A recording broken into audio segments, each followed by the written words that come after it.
ഇന്നത്തെ video ginger garlic paste preserve ചെയ്ത് വയ്ക്കാൻ പറ്റുന്ന 3 രീതികളാണ്.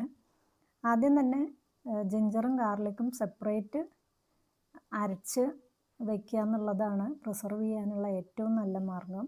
ഏറ്റവും കൂടുതൽ ദിവസം നിൽക്കുക അങ്ങനെ രണ്ടും സെപ്പറേറ്റ് ചെയ്ത് വയ്ക്കുമ്പോഴാണ്. അപ്പോൾ അതിന് ആദ്യം തന്നെ നിങ്ങൾക്ക് ആവശ്യമായിട്ടുള്ള വെളുത്തുള്ളി തൊലി കളഞ്ഞ് ഒന്ന് ചതച്ചെടുക്കുക മിക്സിയിൽ.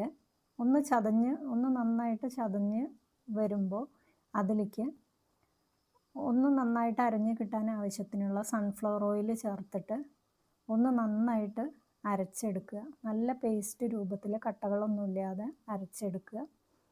അല്ലാന്നുണ്ടെങ്കിൽ നിങ്ങൾക്ക് ഇതിൽ വിനാഗിരി ചേർത്തിട്ട് അരച്ചെടുക്കാം. വിനാഗിരി ചേർത്ത് അരയ്ക്കുമ്പോൾ വിനാഗിരിയുടെ ഒരു ടേസ്റ്റ് മുന്നിൽ നിൽക്കും.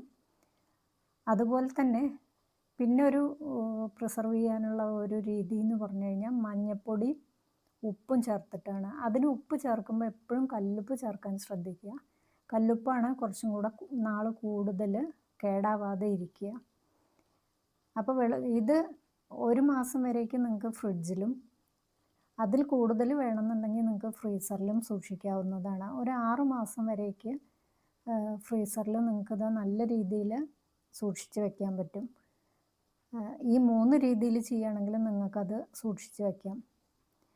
ഇതേ രീതിയിൽ തന്നെ നമുക്ക് ഇഞ്ചിയും ചെയ്തെടുക്കാം. അപ്പോൾ ഇതിന് നമ്മൾ ശ്രദ്ധിക്കേണ്ട കാര്യം ഗ്ലാസ് ബോട്ടിലിൽ സൂക്ഷിച്ച് വയ്ക്കാൻ ശ്രദ്ധിക്കുക. അതുപോലെ പിന്നെ വെള്ളമുള്ള സ്പൂണോ കാര്യങ്ങളോ ഉപയോഗിക്കാതിരിക്കുക. പിന്നെ കുറേ നേരം പുറത്ത് വെച്ചിട്ട് പിന്നെ എടുത്ത് വയ്ക്കാതിരിക്കുക. ആവശ്യമുള്ളത് എടുക്കുക, അപ്പം തന്നെ ഫ്രിഡ്ജിലേക്ക് തിരിച്ചു വയ്ക്കുക. ഇനി ഇഞ്ചിയും ഇതുപോലെ ചെറുതാക്കി മുറിച്ച് ഒന്ന് ചതച്ചെടുക്കുക. അതിന് ശേഷം അതിലേക്ക് ഒന്നുകിൽ സൺഫ്ലവർ ഓയിൽ, അല്ലെങ്കിൽ മഞ്ഞളും കല്ലുപ്പും, അല്ലെങ്കിൽ വിനാഗിരി. ഞാൻ പ്രിഫർ ചെയ്യുന്നത് എപ്പോഴും സൺഫ്ലവർ ഓയിലാണ്. കാരണം വിനാഗിരിക്ക് വിനാഗിരിയുടേതായ ഒരു ടേസ്റ്റ് ഉണ്ടാവും. അതുപോലെ മഞ്ഞൾപ്പൊടി ചേർക്കുമ്പോൾ മഞ്ഞൾപ്പൊടിയുടെ ഒരു സ്വാദും വരും. അപ്പോൾ നിങ്ങൾക്ക് ഏതാണോ നന്നായി തോന്നുന്നത്